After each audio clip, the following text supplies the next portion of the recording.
Palavra da Verdade, com Hernandes Dias Lopes. Irmãos queridos, nós vamos então abrir a Palavra de Deus. E o texto que quero repartir com vocês é Evangelho de Cristo, conforme o relato de João, no capítulo 6. Abra comigo, por favor, João 6.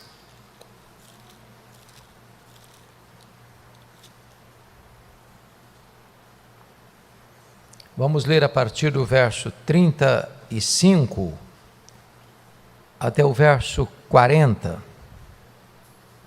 João 6, 35 a 40. Está escrito: Declarou-lhes, pois, Jesus: Eu sou o pão da vida. O que vem a mim jamais terá fome, e o que crê em mim jamais terá sede. Porém eu já vos disse, que embora me tenhais visto, não credes. Todo aquele que o Pai me dá, esse virá a mim. E o que vem a mim, de modo nenhum o lançarei fora. Porque eu desci do céu não para fazer a minha própria vontade, e sim a vontade daquele que me enviou. E a vontade de quem me enviou é esta, que nenhum o perca de todos os que me deu. Pelo contrário, eu ressuscitarei no último dia. De fato, a vontade de meu Pai é que todo homem que vir o Filho e nele crer, tenha a vida eterna, e eu ressuscitarei no último dia. Irmãos, eu quero tratar com vocês nesta noite sobre a graça soberana de Deus. Esta é uma verdade clara, insofismável, em toda a Escritura, é que Deus salva pecadores por sua graça e para a sua glória. De capa a capa, de Gênesis a Apocalipse, a Bíblia ensina essa verdade, que a salvação é uma obra de Deus. Deus planejou, Deus aplica, Deus consuma.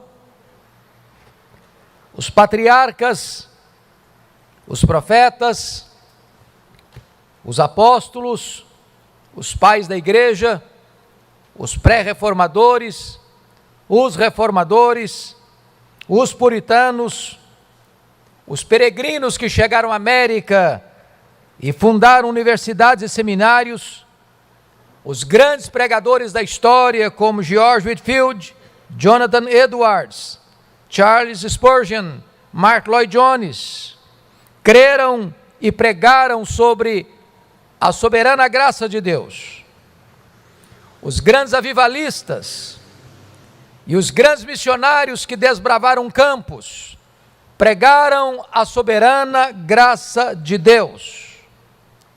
Uma nuvem de testemunhas engrossa as fileiras daqueles que creem na soberana graça de Deus para a salvação. É claro que esta verdade bendita foi tantas vezes combatida. Lá no século V, por volta do ano 416, Agostinho teve que lidar com o pensamento de Pelágio, que acreditava que a queda não tinha afetado o homem, e que hoje o homem seria tão livre quanto Adão o era antes da queda. Mas Agostinho de Hipona resistiu a estas ideias e prevaleceu, mostrando que o homem depende total e exclusivamente da graça de Deus para a sua salvação. Mais tarde, já no século XVI, Lutero teve que enfrentar Erasmo. E Erasmo ensinava a liberdade da vontade humana, enquanto Lutero entendia que, à luz das Escrituras, o homem tem sua vontade escravizada pelo pecado. E a não ser que Deus opere nele a regeneração, ele não pode crer, porque o homem está escravizado pelo pecado, o homem está morto nos seus delitos e pecados, a não ser que Deus opere nele soberanamente e eficazmente, ele não pode crer, porque não tem condições de fazê-lo, por estar morto nos seus delitos e pecados. No século XVII, maiormente na Holanda, o chamado Sínodo de Dort, na Holanda, estas verdades foram mais bem delineadas e esclarecidas, e então se firma aquilo que nós chamamos hoje dos 5 pontos do calvinismo, quais sejam a depravação total, a eleição incondicional, a expiação limitada, a graça irresistível e a perseverança dos santos.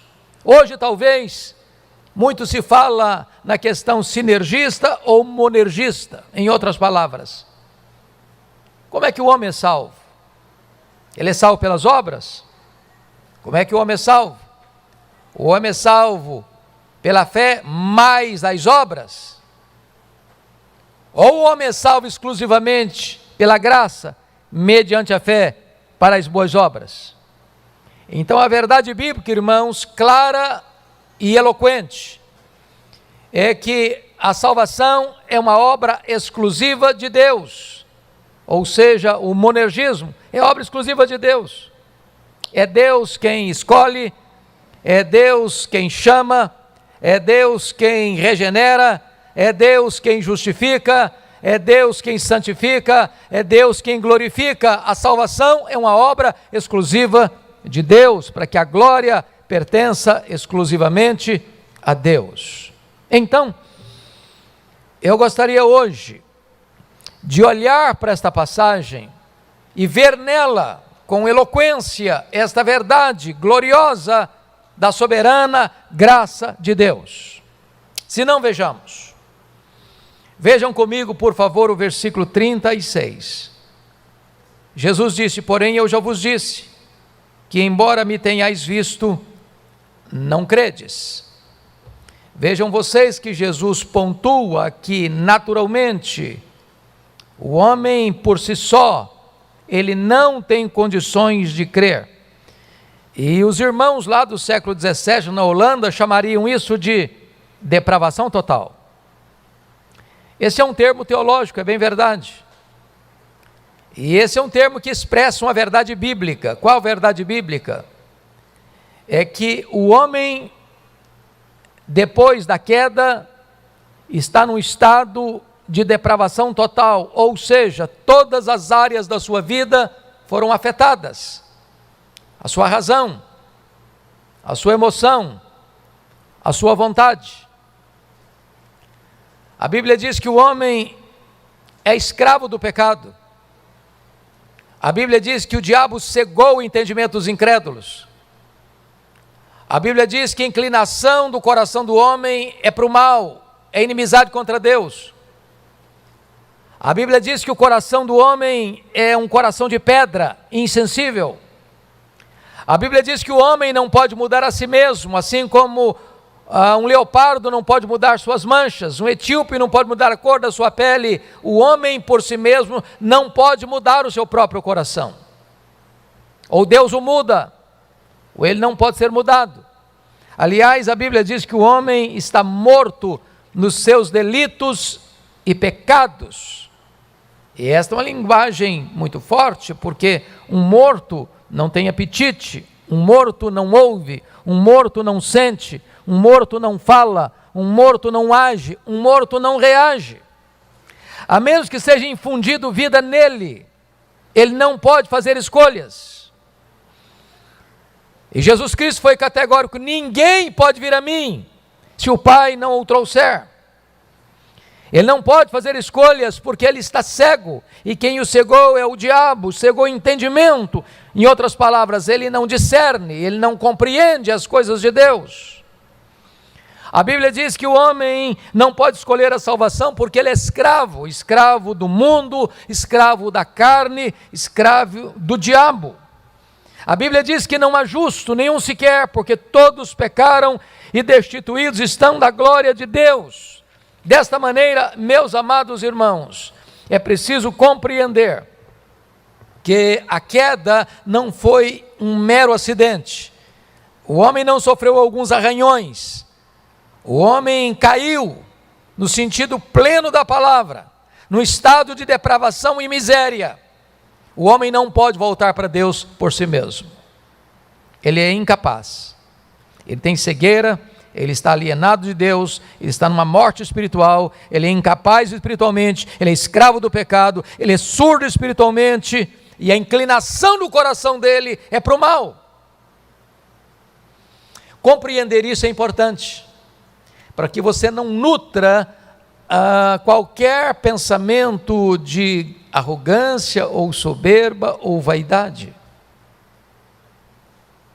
Se você foi salvo pela graça, saiba disso. Isso foi uma obra exclusiva de Deus. Essa é a primeira verdade que esse texto nos ensina. Mas a segunda verdade que esse texto nos ensina está aí no verso 37, a parte A, que diz assim: todo aquele que meu Pai me dá, esse virá a mim. E os nossos irmãos lá do século 17 na Holanda chamariam isso de eleição incondicional. Note você que você e eu, que cremos em Jesus, somos um presente do Deus Pai ao Deus Filho. O Pai deu você a Jesus. E isso foi feito não no tempo, mas na eternidade. A pergunta é: quem escolhe quem? É você quem escolhe a Deus ou Deus quem escolhe você? E a verdade bíblica é: não fomos nós quem escolhemos a Deus, foi Deus quem nos escolheu. Quando Deus nos escolheu? Antes da fundação do mundo. Em quem Deus nos escolheu? Em Cristo. Para que Deus nos escolheu? Para sermos santos e irrepreensíveis perante Ele em amor. Com que finalidade? Para produzirmos boas obras que glorifiquem a Deus, porque somos feitura dele, criados em Cristo Jesus para as boas obras, as quais Deus preparou de antemão para que nós andássemos nelas. Jesus Cristo foi claro: não fostes vós que me escolhestes a mim, pelo contrário, eu vos escolhi a vós outros. Talvez alguém pense: bom, mas como é que Deus escolhe? Alguns pensam assim: Deus previu que você ia crer nele, e então por causa da sua fé nele, Deus o escolheu. Mas a Bíblia diz diferente. Está lá em Atos 13:48. Todos quantos foram destinados para a vida eterna, creram. De tal maneira que a fé não é a causa da escolha divina. A fé é consequência da escolha divina. Deus não escolheu você porque você creu. Você creu porque Deus escolheu você. Ninguém pode vir a mim se o Pai não o trouxer. Então foi o Pai quem deu você para Cristo. Foi o Pai que escolheu você. E isso antes da fundação do mundo, desde os tempos eternos. E isso, irmãos, é extremamente glorioso, absolutamente glorioso.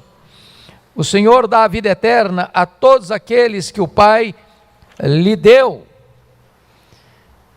Então preste bem atenção nisso. Se você hoje está aqui, se você hoje é um crente no Senhor Jesus, isso significa que o Pai amou você antes da fundação do mundo. Você foi escolhido por Deus soberanamente, é por isso que a eleição é incondicional, porque não é das obras, não é do mérito, não é porque você fez algo para merecer. Não! A graça é soberana. Deus escolheu você antes que o mundo fosse criado. Deus nunca retrocedeu na decisão tomada. Apesar do nosso pecado, apesar tantas vezes da nossa recalcitrância e desobediência, Deus permaneceu nos amando, com amor eterno eu te amei, por isso com benignidade eu te atraí.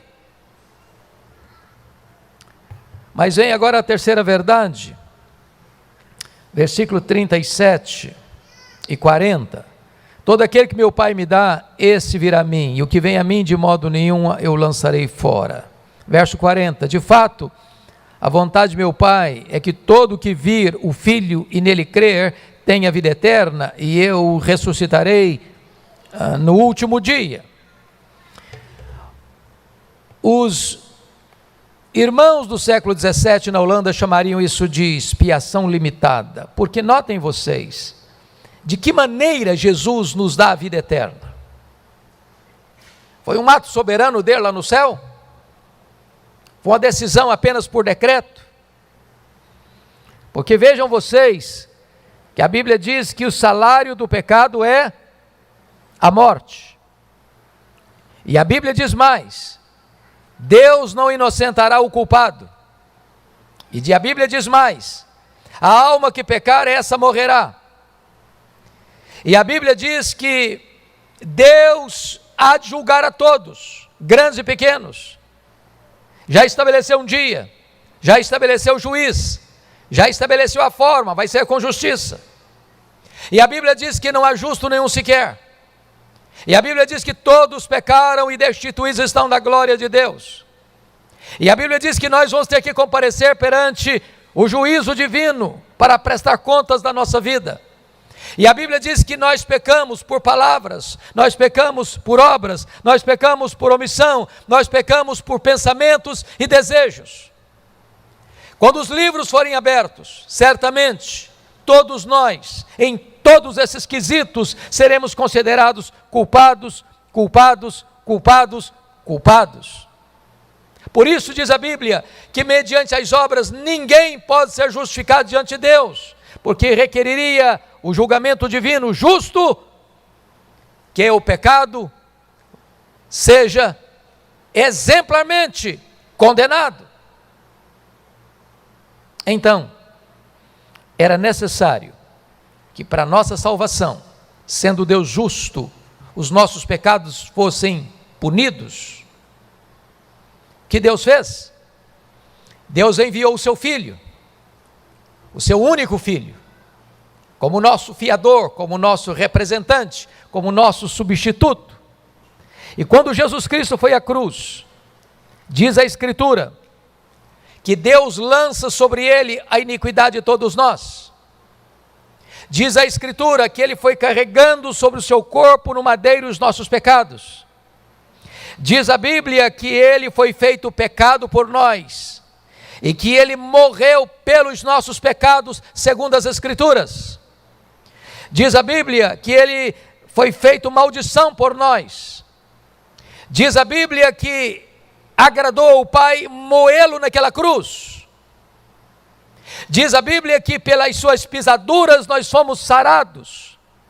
De tal maneira que o Pai lança o seu, o meu, o nosso pecado sobre o seu Filho. E ele morreu pelos nossos pecados. Ele morreu pelas suas ovelhas. Ele morreu pela sua igreja. Ele morreu vicária e substitutivamente. Em outras palavras, Jesus não morreu na cruz como um mártir. Jesus não morreu porque ele sucumbiu ao poder de Roma. Ele não morreu porque Judas o traiu, porque Pedro negou, ou porque o Sinédrio o acusou, ou porque Pilatos o condenou à morte. Ele morreu deliberadamente, especificamente pelos nossos pecados. Ele pegou o escrito de dívida que era contra nós, o anulou, o rasgou e o encravou na cruz e deu um brado: está pago, está consumado. De tal forma que Cristo não morreu apenas para possibilitar a nossa salvação, ele de fato morreu para a nossa salvação. Por que é importante entender isso? Porque isso é que traz descanso para a nossa alma, irmãos. Segurança para o nosso coração. Tem muitas pessoas que pensam que Jesus Cristo morreu naquela cruz, mas a morte dele foi apenas para possibilitar a nossa salvação. Então, a salvação está na sua mão. E aí de repente ele morreu, mas não tem eficácia essa morte, de forma plena, porque a decisão está na mão do homem, não na mão de Deus. Então eu quero que você compreenda hoje com muita clareza e simplicidade, à luz da Bíblia, que o Deus que escolheu você é o Deus que mandou Jesus, o seu Filho, para morrer no seu lugar, em seu favor. De tal maneira que agora você que está em Cristo, não tem mais culpa sobre a sua vida, não tem mais condenação sobre a sua vida, porque seus pecados foram exemplarmente condenados, não em você, mas no Filho de Deus. Você foi declarado justo diante do tribunal de Deus. Você está quisto com a lei de Deus, você está quisto com a justiça de Deus. Já não pode mais haver qualquer condenação sobre a sua vida, porque Cristo morreu efetivamente pelos seus pecados, e Deus puniu o seu Filho, para que você pudesse ser perdoado, justificado, redimido e salvo eternamente. Compreender essa verdade é mostrar o seguinte, que como Cristo morreu por você, Ele vai ressuscitar você no último dia, para a ressurreição da vida. Sua salvação está garantida, sua salvação está absolutamente garantida, porque Ele morreu por você, Ele morreu pela sua igreja, Ele morreu pela sua noiva, Ele morreu pelas suas ovelhas, Ele morreu pelo seu povo. Nós chamamos isso de expiação limitada ou eficaz. Mas eu gostaria de chamar a sua atenção para uma quarta verdade do texto. Confira comigo o verso 37 ainda. Todo aquele que meu Pai me dá, esse virá a mim. Preste atenção nisso, todo aquele, não alguns, não a maioria, todo aquele que meu Pai me dá, esse virá a mim. E os teólogos lá da Holanda, no século 17, chamariam isso de graça irresistível ou vocação eficaz. Vamos entender um pouco aqui, amados irmãos. O apóstolo Paulo, escrevendo aos Romanos, capítulo 8, verso 30, ele sintetiza isso assim: aos que Deus predestinou, a esses Deus também chamou. Você sabe que esse chamado, ele pode ser entendido de duas maneiras, porque há um chamado geral, e há um chamado específico. Há um chamado endereçado aos ouvidos, e há um chamado endereçado ao coração. Jesus Cristo disse: muitos são chamados, poucos escolhidos. Houve um dia em que você e eu ouvimos o Evangelho, que é o poder de Deus para a salvação de todo o que crê. Jesus Cristo disse: as minhas ovelhas ouvem a minha voz e me seguem. Eu dou a elas a vida eterna, e elas jamais perecerão. O que significa isso? É que o chamado de Deus é eficaz. Quando você escuta o Evangelho, então Deus vem e tira o tampão dos seus ouvidos, Deus vem e tira a venda dos seus olhos, Deus vem e troca o seu coração de pedra e lhe dá um coração de carne.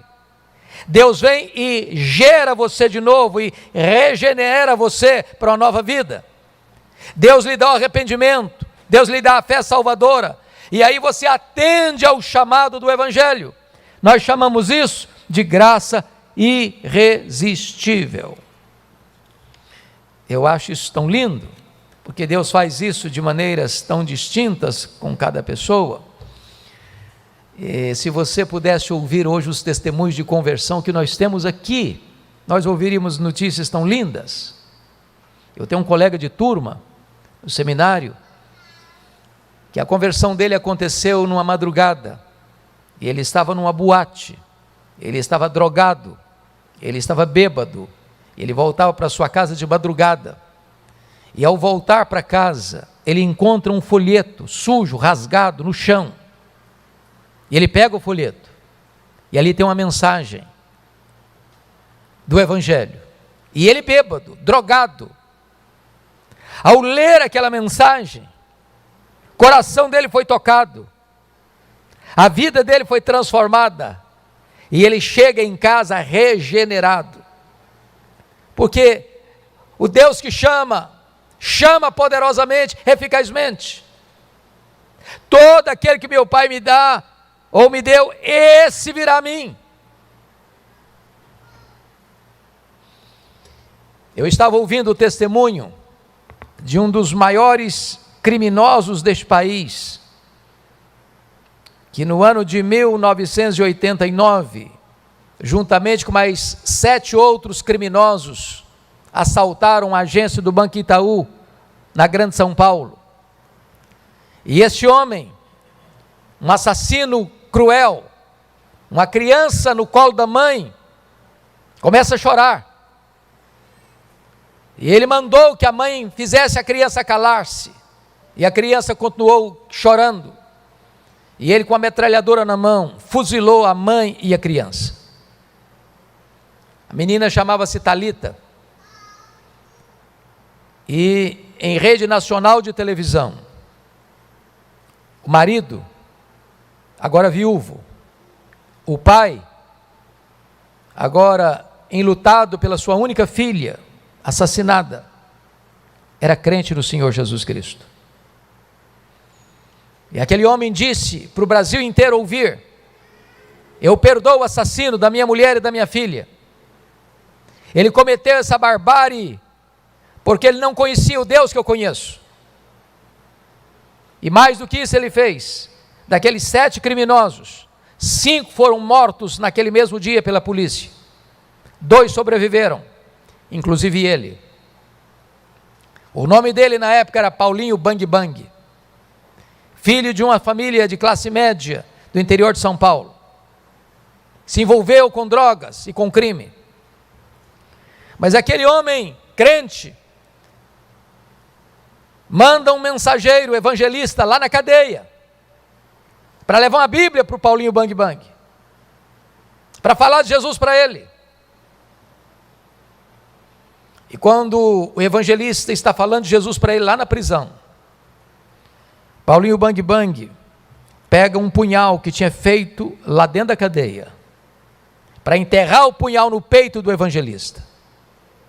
E quando ele se levanta para apunhalar o evangelista, o poder de Deus agiu na sua vida de tal maneira que ele cai desarticulado aos pés do evangelista, que pregara para ele o evangelho.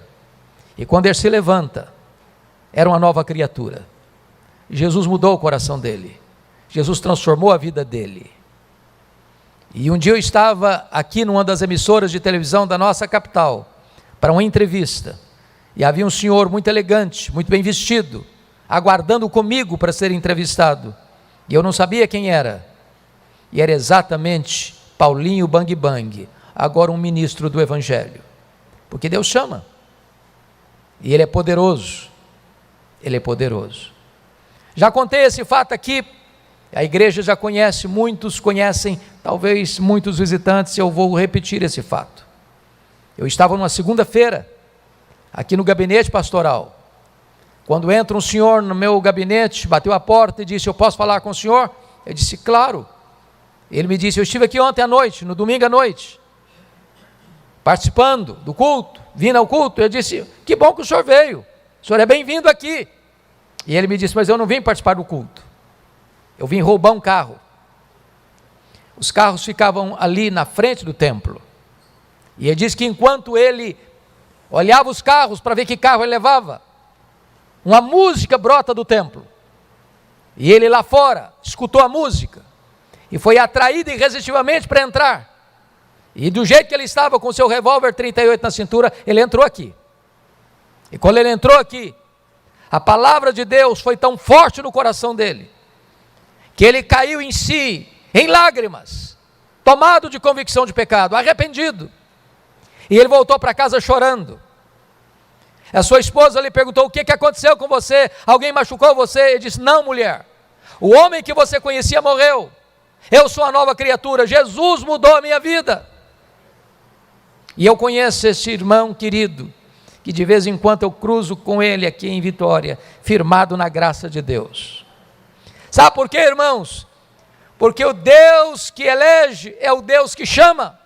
Todo aquele que meu Pai me dá, esse virá a mim.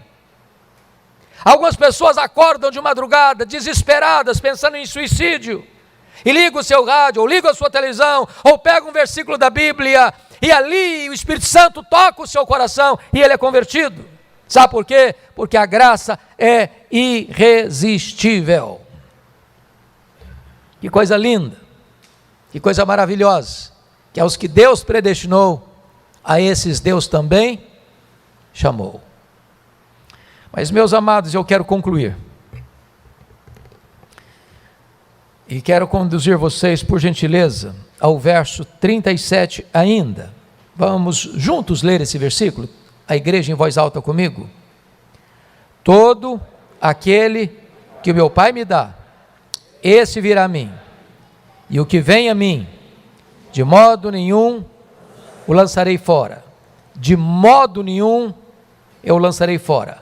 Os teólogos lá da Holanda, no século 17, chamariam isso aqui de perseverança dos santos, ou a segurança inabalável da salvação.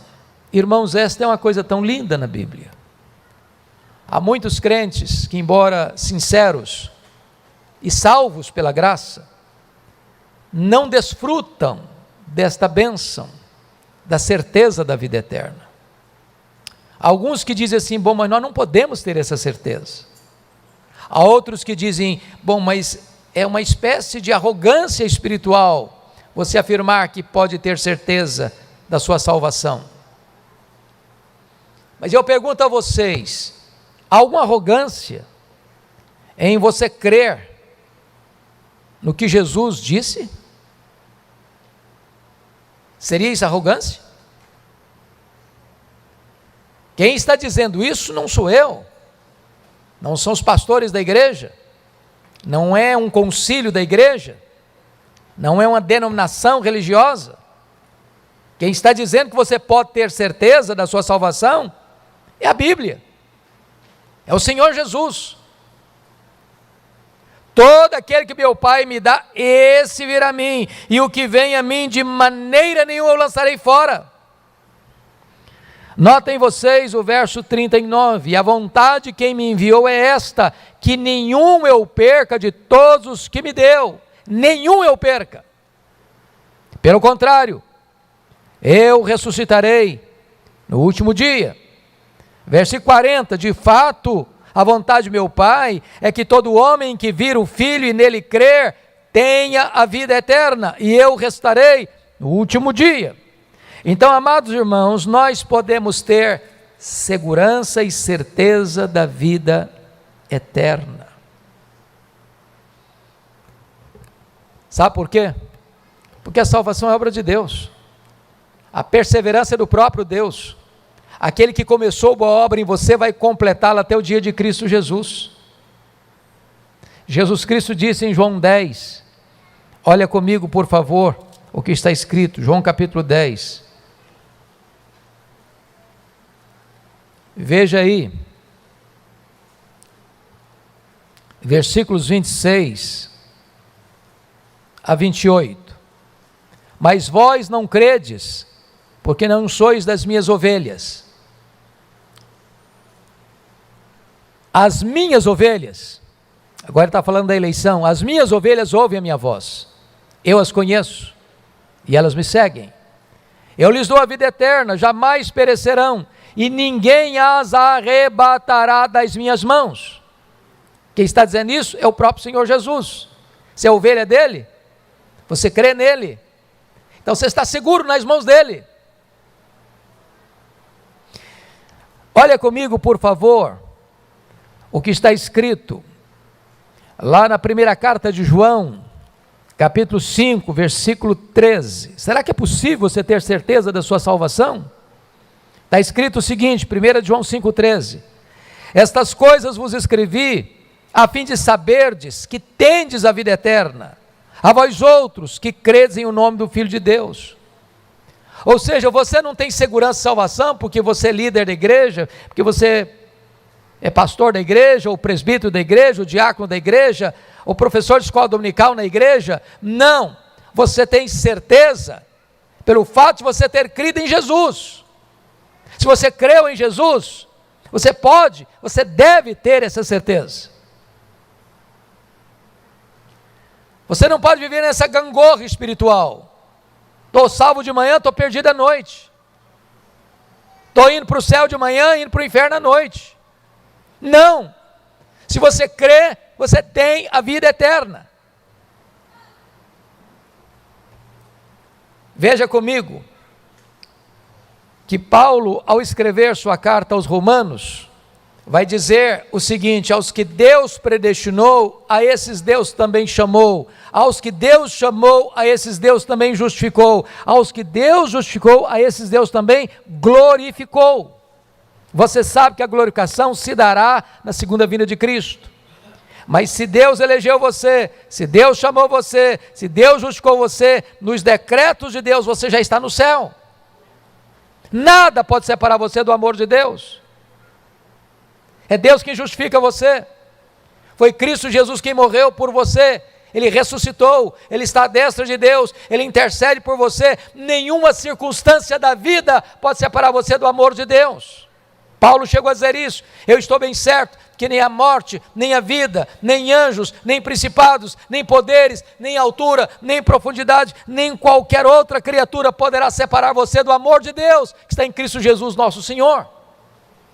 Você foi regenerado, Deus está trabalhando em você, você foi selado com o Espírito Santo da promessa, você foi justificado, portanto a sua salvação está o quê? Assegurada e garantida. Garantida não por homens, garantida por Deus. Então, amados, eu quero finalizar dizendo o seguinte: a salvação é uma obra soberana da graça de Deus. Nós a recebemos, e quando nós a recebemos, nós devemos ter gratidão. Gratidão. Quando as pessoas rejeitam essas doutrinas da graça, é porque muitas vezes as pessoas não compreendem o que significa de fato as doutrinas da graça. Porque tem gente: não, pastor, o senhor ensinar isso, que o crente pode ter certeza da salvação, é um perigo, que vai levar o crente a ficar relaxado, a viver uma vidinha medíocre. Estou salvo mesmo, deixa eu fazer o que eu quiser. Estou salvo mesmo, então deixa a coisa acontecer. Mas não é isso que a Bíblia ensina. Não, não, não. Deus escolheu você para você ser santo e irrepreensível. Deus escolheu você mediante a fé na verdade e a santificação do Espírito. Deus escolheu você para você dar muitos frutos para a glória de Deus. Quem é regenerado, salvo, ele não faz provisão para o pecado, ele quer agradar a Deus. Então, nós temos que hoje dar graças a Deus por tão grande salvação e viver a nossa vida para exaltar este Deus que nos amou, que nos escolheu, que nos chamou, que nos justificou, que com certeza já nos glorificou na sua mente, e isso há de acontecer quando Jesus voltar historicamente.